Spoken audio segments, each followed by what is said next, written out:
Hi there, welcome to Sported. I'm Shane, and today I want to talk about the Three Lions because we've done it. We've qualified for the World Cup next year in America, Mexico, and Canada with the 5-0 victory over Latvia yesterday. So I want to talk about the result.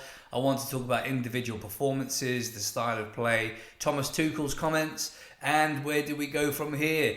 Jude Bellingham, Foden and Grealish not in the squad, so what do we do with those players? So a lot to talk about, but firstly, congratulations to the Three Lions. It's another good qualifying campaign.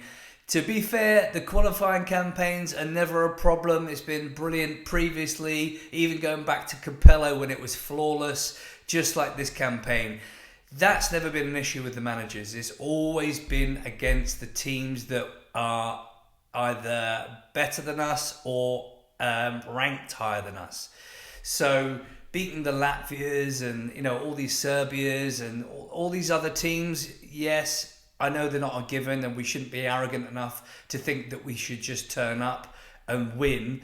But the state of football where we're at, the players that we've got, the talent that we have, the manager we have, the infrastructure that we have, we should be winning these games. So although it's a fantastic achievement to make any World Cup, the whole point of appointing Thomas Tuchel is to go and win a World Cup, to get over that last hurdle, to play against the teams that are ranked higher than us or better than us, and beat them. And beat them in a tournament, because these games are a given. I'm sure most of us think that we could go and manage England and beat these teams, which sounds crazy, but the point is we always seem to do well in qualifying, more or less. Take away a few with Graham Taylor and whatnot, and previous qualifying tournaments. But when it gets down to the business end of the tournament, this is where we fail. This is where we've come short because of, people would say, for example, Gareth Southgate and his tactical nous. He was responsive he was reactive rather than being proactive. Whereas I like to think, and what I've seen from Thomas Tuchel in his past, in his DNA, in his character, is he's very ballsy. He's not afraid to drop the big players. He's not afraid to make the big decisions, and he's not afraid to do it his way if it puts noses out of joint, which is exactly what we need, because what we've done before, although we were close, it didn't work. So, the ice test, the acid test is going to come in the tournament. Is always going to be the tournament, and that's where we've fallen short at that elite level where the small margins matter of tactical changes, squad selection, substitutions, all that reacting during in-game management.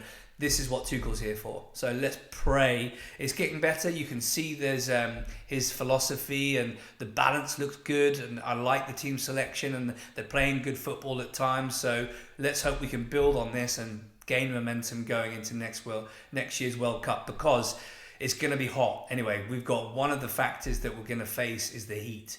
And the teams like Spain, they're obviously okay with it. Portugal, they're used to the heat. We're not. That's going to be one factor before we've even kicked a ball. So let's just pray we get late kickoffs. But all in all, a great qualifying campaign, some great performances, a big nod to Harry Kane, who's now scored 76, although it's another penalty. The guy's world class. For me, he's just getting better. Pace has never been his game, but his passing and his all-round technical ability and his leadership, he's world class. So he's going to be pivotal next year when it comes to the World Cup. And what I like now is like Bayern Munich, they're trying to replicate what they've got there to what we've got with England, and that is pace. I've said it before in a previous video. Harry Kane's passing and his technical ability on the ball, he links play, he can pass, shoot, score. He is the full package. So you need pace either side of him. So that's why I really like that he plays with Gordon and he plays with Saka either side, and that chemistry seemed to work really nicely. I thought Anthony Gordon had a great game. He really needs to up his output. Saka's no problem. Saka is Saka. He'll be fine. Gordon's the one now that has to produce like he did last night, consistently with goals and assists. And what I did like about Anthony Gordon yesterday, he was going at the defender from minute one, easy for me to say, going down the wing, crossing the ball in, whereas previously he would cut inside on the right foot, too many times. For me, you've got to mix it up. And I don't know if that was a decision he made, or did Thomas Tuchel have a word with him and say, go at that right back, get the crosses in, because Harry Kane is also fantastic in the air. So that was lovely to see. I know it's just Latvia, but the signs are promising. So hopefully Anthony Gordon now is going to pin that position down, is, you know, put his name in the mix and grab that shirt with both hands. So let's see. Into midfield, I like the combinations. I really like the chemistry in midfield, which is going to get me onto the Bellingham chat later. But I like the Rice, I like Elliot Anderson, and I like Morgan Rogers. Those three seem to really interchange nicely. I noticed that although Elliot Anderson was sitting, he also went forward.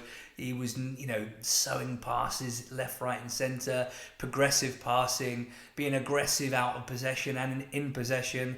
His ball retention was good, making tackles. He was everywhere. And as was Rice, because now you've got Elliot Anderson there, it's now taken the shackles off Rice, and Rice is everywhere. Absolutely everywhere. And his set piece taking, I think, is world class. So that worked really nicely, and I thought him interchanging those two with Morgan Rogers worked nicely. So at the moment, from what I've seen, once again, I know it's just Latvia, but really, really good signs for those three. So there's no reason why they shouldn't continue.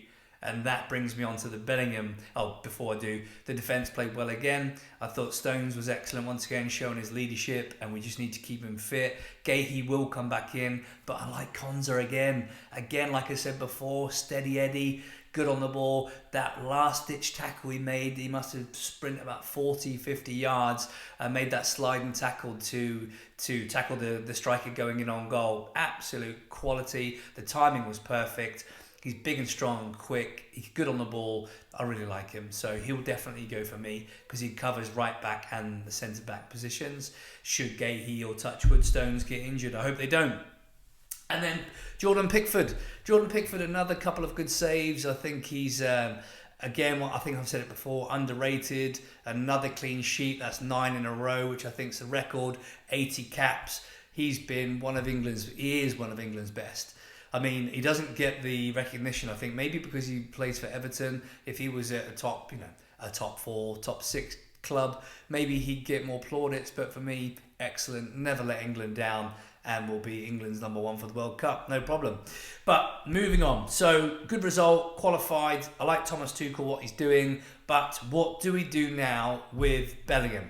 What do we do with Jack Grealish? And what do we do with Phil Foden?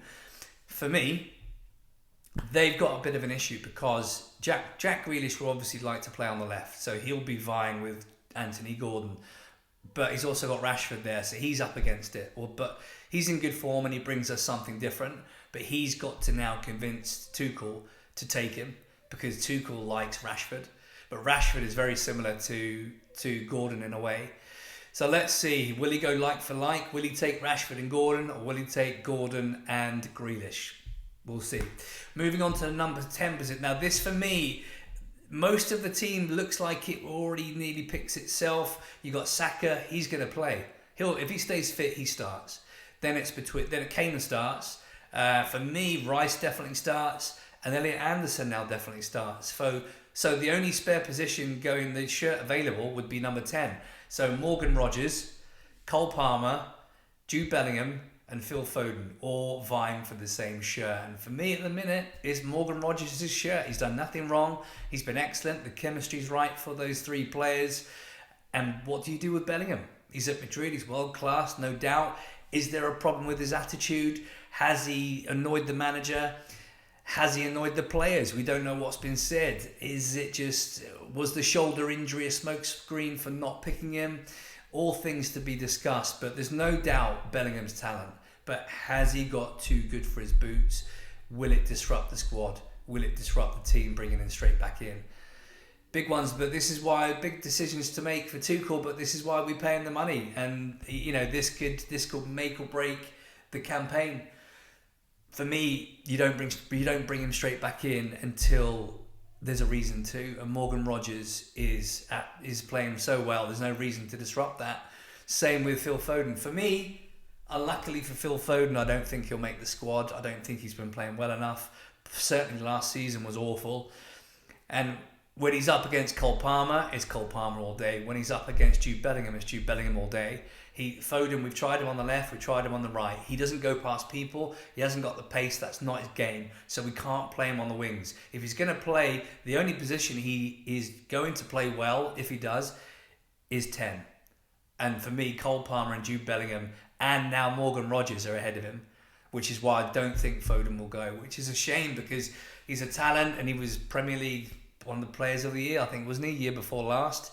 And he scored a load of goals, and he's fallen victim to the system player that he is at Man City rather than... For me, he's looked lost in an England shirt. There's not one game that I can think of off the top of my head when I think Foden, wow, he was fantastic in that game. Not one. And that is a telling sign. So I think unless things change, there's a lot of football to be played, people get injured, form changes, but right now, for me, Foden doesn't go. So big decision there. But, you got to... It's not about reputation either. And I don't think Tuchel will mind not taking these big names. He's big enough. His balls are big enough to make these decisions, and he hopefully picks the right team and doesn't try and shoehorn in the best players, which we've done before. Lampard, Gerrard scenario and Scholes didn't work. So it's key, if we've got any chance, you've got to pick the best team with the best chemistry, not the best players. So we'll see. But we've qualified. It's looking good. Thomas Tuchel, so far, so good for him. He's got to get this right, though. He has got to get this right, build this chemistry, build this momentum to give us a best shot at winning the tournament. Exciting times ahead, though. We've qualified. Are you going to the World Cup? Are you going to make an appearance, try and get some tickets? I'm going to try and get over there if I can, but it's exciting times for England. Let's see. I know there's juries out still on Tuchel being manager, but let's get behind him. It's nothing's going to change, and let's get those boys. Let's send them over there with a cheer and get our fingers crossed, and hopefully we're going to have a good tournament and go deep into the business end of the tournament. What do you think? Would you think Bellingham should come straight back in? Are you happy with the performances? Are you happy with Tuchel as manager? And how do you think we'll do in the World Cup? A lot of questions, but exciting times to be an England fan. So there you go. Thanks for watching. There'll be more to come. Take care.